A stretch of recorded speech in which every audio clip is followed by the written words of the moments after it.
Ada pepatah yang menyatakan bahwa pelanggan itu adalah raja. Masih tetap relevan dengan konteks dunia bisnis kekinian.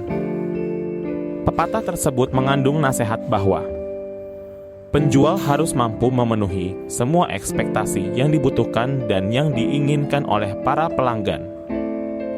Dengan cara yang demikian, maka pelanggan akan merasa sangat dihargai dan dianggap penting, sehingga pelanggan akan memperoleh kepuasan yang maksimal, dan itu akan membuat pelanggan tetap bertahan menjadi seorang pelanggan setia. Ketatnya persaingan bisnis di kalangan usaha mikro, kecil, dan menengah yang disingkat UMKM, membuat para pengusaha atau wirausahawan tersebut harus mampu memperkuat lini pemasarannya, sehingga bukan hanya mampu menentukan segmen pasar dengan tepat, tetapi yang tidak kalah penting adalah bagaimana menciptakan atau mendesain proses pelayanan yang prima. Sehingga konsep pelayanan pada konteks ini bukan hanya berorientasi untuk terus menambah pelanggan baru, tetapi pengusaha juga harus mampu menjaga asa pelanggan lama, sehingga pelanggan lama tidak akan berpindah ke lain hati. Dengan usaha itu, maka total penjualan berpeluang akan terus meningkat dari hari ke hari, minggu ke minggu, bulan ke bulan, dan dari tahun ke tahun. Sejalan dengan itu, tentunya akan meningkat pula pendapatan dan keuntungan. Kreativitas dalam menjaga pelanggan menjadi hal yang sangat penting dalam upaya merealisasikan filosofi pelanggan adalah raja. Ada 3 faktor yang membuat konsumen akan merasa menjadi raja, yaitu pertama, produk berupa barang atau jasa yang dijual harus berkualitas tinggi. Misalnya rasanya enak, gurih, empuk, baunya menggugah selera, dan sebagainya. Namun, harganya tetap semurah mungkin. Ini merupakan faktor kedua. Sedangkan faktor yang ketiga adalah konsumen dilayani dengan profesional. Pelayanan yang profesional yaitu pelayanan yang cepat dan melayani konsumen atau pelanggan dengan ramah, senyum, dan dengan tutur kata yang sopan serta penampilan yang mempesona. Fakta di lapangan menunjukkan bahwa pelayanan yang memuaskan seringkali membuat konsumen melupakan faktor harga yang sedikit mahal, karena mahalnya harga sudah ditukar relatif setara dengan pelayanan yang memuaskan.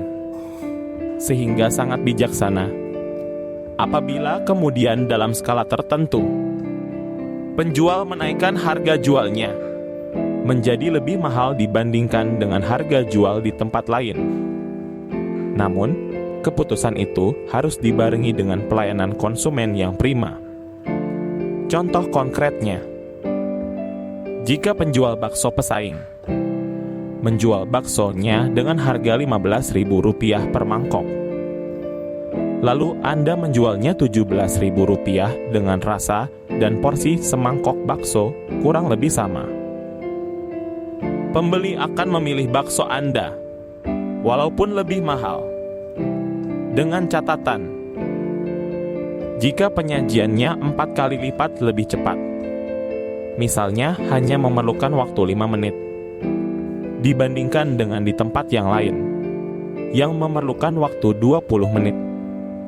Selain lebih cepat, pertimbangan lain dari pembeli adalah pelayannya ramah, interaktif, sopan, berpenampilan bersih dan rapi.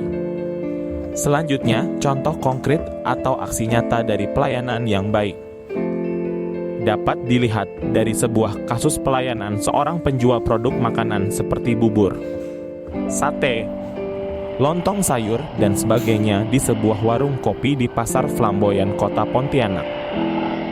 Hasil observasi menunjukkan bahwa hanya dengan mengucapkan kata-kata terima kasih sambil sedikit membungkuk di akhir transaksi, ternyata mampu membuat pembeli merasa begitu terharu, tersanjung, dihargai, dan dianggap pembelian tersebut memiliki arti penting bagi penjual.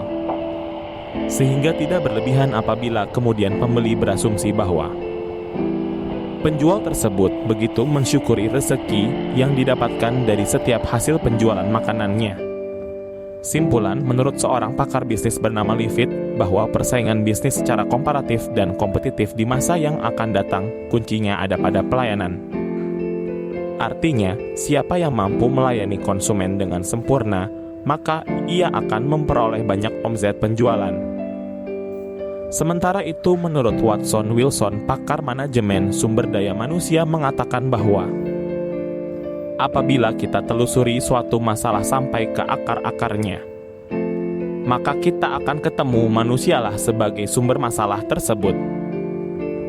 Artinya, jika para wirausahawan UMKM ingin usahanya tetap bertahan, bahkan maju dan berkembang, maka perkuatlah lini pelayanan ini. Dan untuk bisa melayani konsumen atau pelanggan dengan sempurna, maka pilihlah manusia yang mampu melayani konsumen dengan tepat, yaitu manusia yang memiliki empati, seni, berpenampilan menarik, bersih dan rapi, serta berkemampuan dalam berkomunikasi dan berinteraksi dengan baik dengan para konsumen atau pelanggan. Karena apabila suatu pekerjaan diserahkan kepada orang yang bukan ahlinya, maka tunggulah saat kehancurannya. Terima kasih sudah menonton, sampai jumpa lagi.